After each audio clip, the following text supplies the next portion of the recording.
guys, it is Tristan with Nerdette's NewsStand, and I want to talk about Lonestar. Now, I did review the first one so long ago.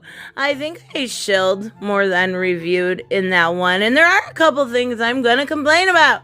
For the most part, it is good. It feels like an old story. This picture right here, you know that old cliche, like a picture says 1,000 words?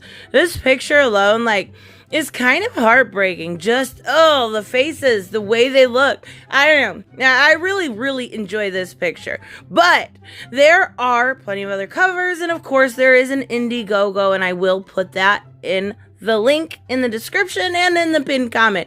It is for the reprint, redux of 1 and 2, and then I don't think Monster Hunting is included. I actually only had one complaint with that. I'm not sure that I will include that in this video, simply because I want to talk about the main objective here. And her face looks very weird right here. I don't know if it's just me, but she looks like she's stoned. Anyways, doesn't matter, because this story was good. Now, there were a couple confusing parts, and I will talk about that. But, for the most part, if you get something by Mike Miller, you're not going to have an issue with it. Now, I'm going to zoom out here just a little bit. My main issue with this was, had a person not known or read number 1, which I did, they would know nothing. There would be a little bit of being lost within this. And I get that it's a continuation of a story. I do get that. But a couple lines of dialogue here, a couple lines of dialogue there would completely change that and, make it more available. I love this. Okay, so this is actually a TV show, and I love the transition it does, because you get to see it, from the screen to the little screen. And I really do. And this is what I mean by, obviously this is Bobby, this is Lonestar. He's our main character here, right? But you don't really know these side characters unless you've read number 1. And, I'm not trying to be too disrespectful, but, most comic books you are able to pick up and read 1 and, understand the story for the most part, unless you're reading something like Tom King, and, we won't even go into that. So there was just a few things with that I was just like, meh, that could be explained a little bit better, but even so, it still makes this worth it. And the best part of this for me, and I will tell you right away, I am not a person who reads romance novels. I have no interest in reading 50 Shades of Grey, and I have no interest in reading some, middle-aged housewife fantasy type things. I'm not a romance person. But when I care about a character, when I read a comic book, I read it for heroics for the most part, right? A good storytelling. The relationships are always secondary to that for myself. Now, that's not everyone. Everyone's a little different. But when I care about a character, I root for them. When I care about a relationship, which is a little bit harder for me to care about, I root for them even more. And these two had me rooting for them like Red Hood and Artemis. That's how much I cared for this character. And they did, just everything about it. I really want to show you this picture. And obviously, I'm not going to give you any spoilers when it comes to this. But this right here, is so beautiful.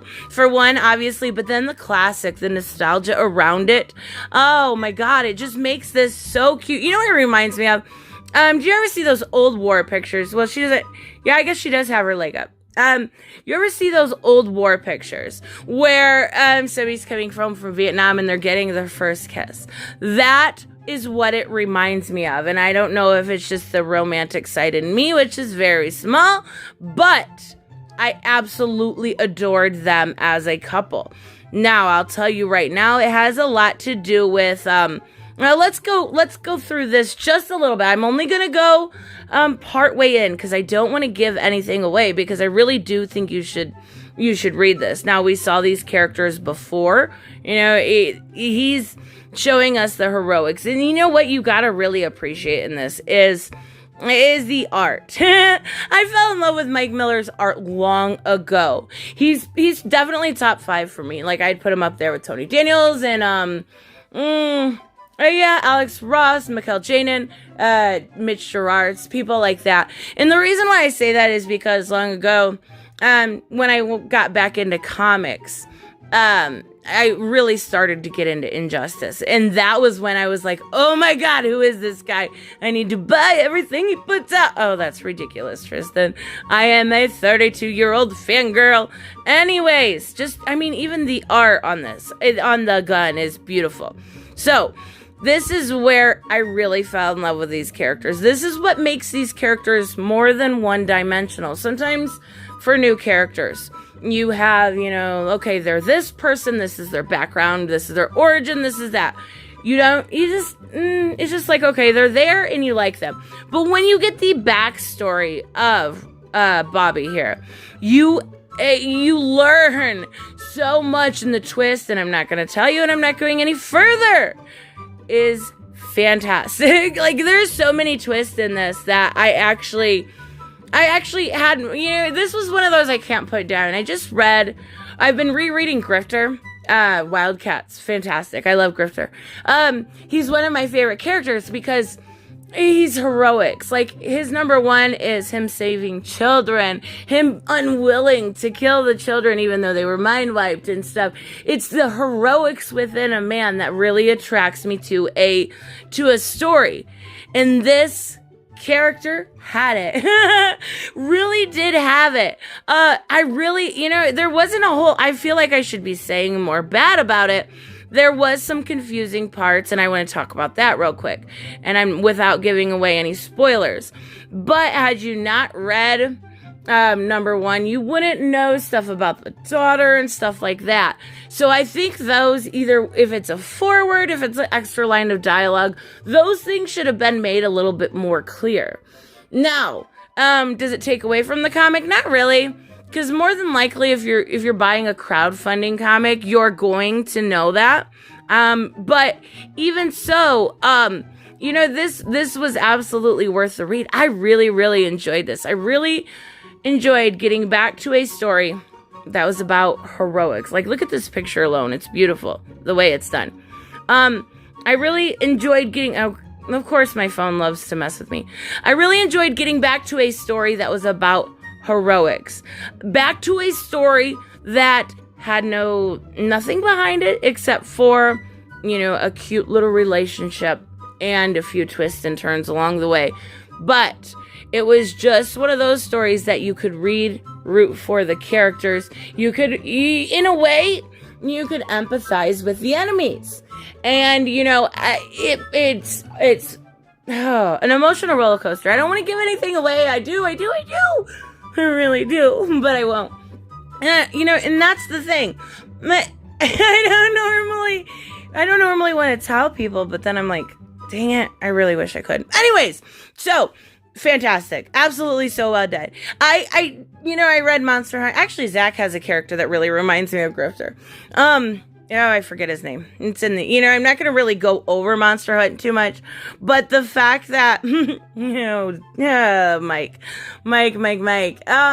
right in the beginning, let me see if I can bring it up really quick. Right in the beginning, come on, dude. In the nicest way possible, this doesn't age well. It doesn't age well at all. Oh boy. Not that I have a problem with it. I just seen it and I was like, what? What? Oh, I get it. You guys were friends. I get it. I do. I just you don't draw friends into your comics in the nicest way possible because people are generally untrustworthy, and it just, stuff like that doesn't age well when relationships and friendships have changed. But even so, the rest of the book was great. I'm not going to talk about it too much because actually that's not even one that's on the Redux, I believe. I'll look before I edit, but I think you can get... Oh, and you know what? I am wrong. I think you can get, the original 1 and 2, and then this repack. So, oh, fantastic. I really enjoy going back to just good storytelling. And that's very rare that we actually get it. I love this. This art. Okay, I'm going to shut up. You know, when I get this loud, I'm too excited. But this art was fantastic. The story was fantastic. I am gonna stop shilling. Let me know what you guys think, and I will see you in the next one. Bye-bye. Hey guys, I want to give a huge shout out to my Patreon and subscribe stars. You guys literally make this channel possible.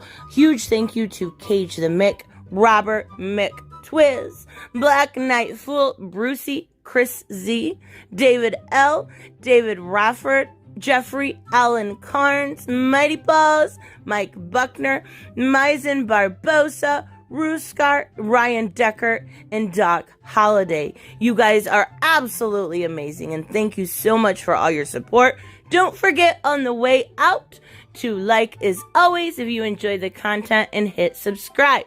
And I will see you in the next one. Bye-bye.